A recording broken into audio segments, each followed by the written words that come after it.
Ils étaient dans les starting blocks pour s'essayer au handisport. 500 collégiens de Saône-et-Loire ont pu tester 6 disciplines paralympiques, dont l'athlétisme avec le sprint non-voyant. C'est face au recordman du monde de vitesse, Timothée Adolphe, qu'ils ont relevé le défi, les yeux bandés. On voit rien et en fait on sait pas dans quelle direction aller en fait. Et du coup ça fait bizarre. J'avais peur de blesser mon camarade qui m'accompagnait. Et puis c'était bizarre, j'avais l'impression de courir, de marcher parce que c'était la peur. Mais en fait c'était trop bien, c'est quelque chose qu'il faut vivre. Ça m'épate parce que je me dis mais c'est fou quoi. Des enfants qui ont redécouvert le basket ou le tennis de table qu'ils pratiquent au quotidien avec des contraintes dont ils ignorent tout.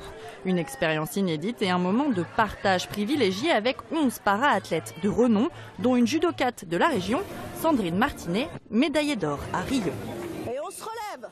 Les jeunes, c'est l'avenir et les sensibiliser, ce seront les adultes de demain. Donc si on les sensibilise maintenant, on fera des adultes qui seront plus forts et plus attentifs.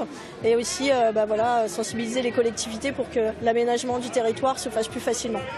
Pour mettre les a priori au tapis, le département s'est allié à l'association Handi Amo, spécialiste du monde du handicap. Nous sommes acteurs pour effectivement agir sur différents événements, que ce soit de l'accompagnement, que ce soit de la prestation, que ce soit de la sensibilisation. Nous allons également travailler sur l'habitat inclusif, par exemple. Enfin, toute une série de l'accueil familial aussi pour les personnes en situation de handicap. On essaie vraiment d'être acteurs sur tous les champs. Aujourd'hui, c'est la sensibilisation. La Saône-et-Loire, qui espère obtenir le label Terre de Jeux pour participer activement à la dynamique de Paris 2024, organisera une autre journée de sensibilisation consacrée à l'autisme en novembre prochain.